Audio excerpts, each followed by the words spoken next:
Ako si Dr. Jose Rizal.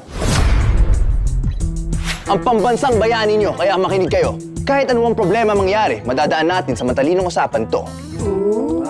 Ako! Si Andres Bonifacio. Ang nagtatag ng Katipunan. Gera! Gera ang kasagutan! Gera. Akala magaling siya. Baril ang gamit ng kalaban mo, ikaw itak. Ano ka, ninja? Para kang pakwan. Bakit? Kasi puro ka buto! Matapang na bulinggit. Puro ka fight. Kaya nga ikaw ang una sa digmaan eh. Kasi nga, find your height.